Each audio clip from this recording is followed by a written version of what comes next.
Salutations friends, welcome back to my channel. Today I'm going to be reviewing Iris Fauve from Atelier des Ors. Now if you want to start getting into iris fragrances, you're a little bit intimidated by it, you're not the super fan of powdery scents, but you kind of want to ease your way in and see if powdery fragrances are something that you want to just start wearing and seeing if it's something that you enjoy, this is a fantastic fragrance. So I'm going to be reviewing this for you guys, so let's get into the review. Now as always, I like to let you guys know where I got a bottle of perfume. I purchased this. This was not sent to me to review. And little disclaimer, I love challenging iris fragrances. If a fragrance smells like my grandma's lipstick that's been in her bag for 30 years and I pull it out and I smell it and it's got that really stale, kind of bitter, powdery floral, just kind of blows you away with how it smells.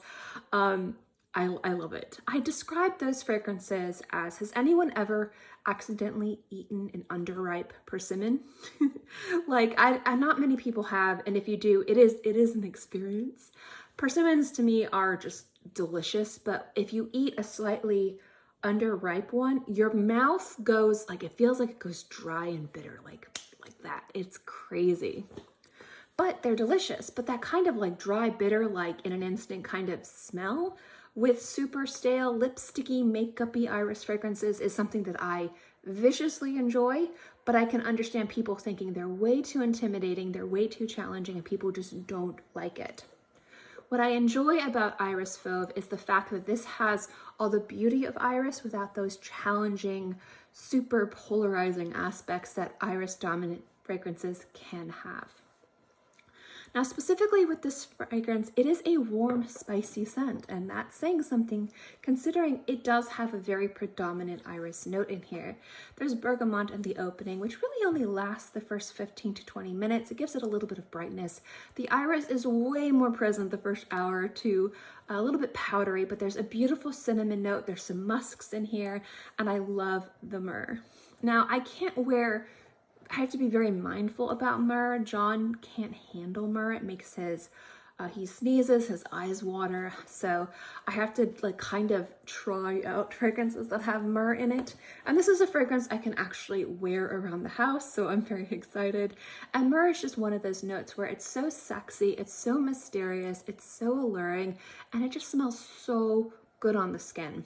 And this is just a beautiful, just a very delicious fragrance. This kind of, in my opinion, smells like what you would expect a cozy sweater would wear. So it opens up, like I said before, with that bergamot. The bergamot is very bright, but what it does is it kind of helps that iris transition to the more warmer, more aromatic, spicy notes like the cinnamon and the myrrh. So it starts off very powdery, very comforting, very sexy, very aromatic. And I love how it gets a little bit more resinous, a little bit more rounded, slightly sweet, and the cinnamon is just there to make it a little bit spicy. And what that does is it works with this powderiness and kind of creates this kind of warm, cozy, but still very alluring and sexy fragrance. The entire lifespan that I have enjoyed with this fragrance on my skin, I get the iris from start to finish. But like I said, the iris is way more pronounced, way more front and center the first hour or two. After about 2 to 3 hours, it softens. It's still there, but it softens as more of a background note, and the cinnamon and the myrrh kind of emerge as the more predominant notes the longer I wear this on my skin. And I enjoy that. I think it's really beautiful. It becomes less fuzzy, cozy, more warm, sexy. But you still get that kind of soft blanket of beautiful just powder that the iris brings to the table the longer you wear it on your skin. A little bit more sexy, but that softness and that fuzziness is still there, which I really enjoy.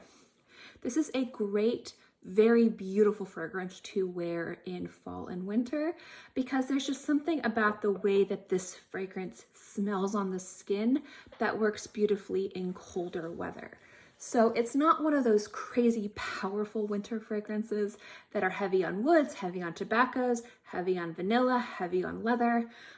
It has a softness and a complexity to this that isn't lost in colder months. And that I think has to do with the cinnamon and the myrrh. They really kind of help this fragrance stay present on your skin and not get lost in colder weather. While at the same time, it's not so heavy, headache-inducing, or suffocating that this isn't the type of fragrance you could wear in the spring or the summertime. So I find this fragrance to be a great scent to wear year-round. And it also has like an elegance to it, but it's still very sexy and alluring. Very timeless smelling fragrance that still has a little bit of an edge to it, again, from that cinnamon. At the end of the day, this is a great, almost introductory iris, I don't know why I can't say that word.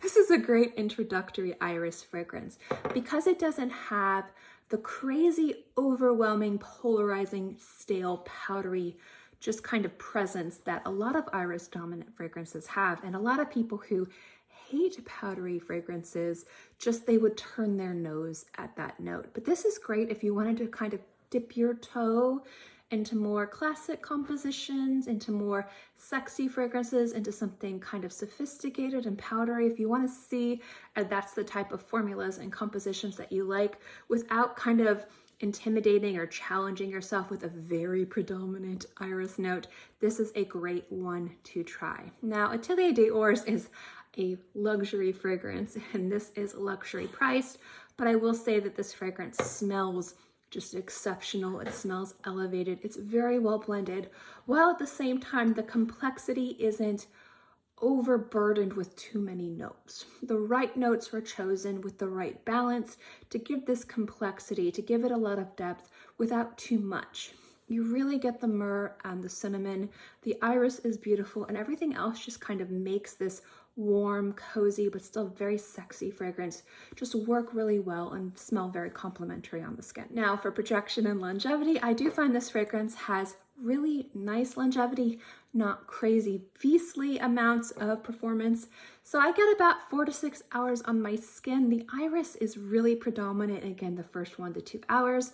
Then again, like I said, it's more in the background and it's more of like a cinnamon myrrh fragrance, which I still find to be very sexy. The performance of this is moderate. It's not beastly. If you are social distancing, you'll be able to pick up little whiffs of this, but this isn't like a commanding fragrance when you enter a room. It's not beastly. At the end of the day, if you are looking for a very sexy, beautiful fragrance to wear in the fall and you want to dip your toes into this amazing iris, just how it smells and how it performs, the soft powderiness, just the beautiful aromatic qualities that this note has, I think Iris Fauve is just an exceptional fragrance and definitely worth checking out.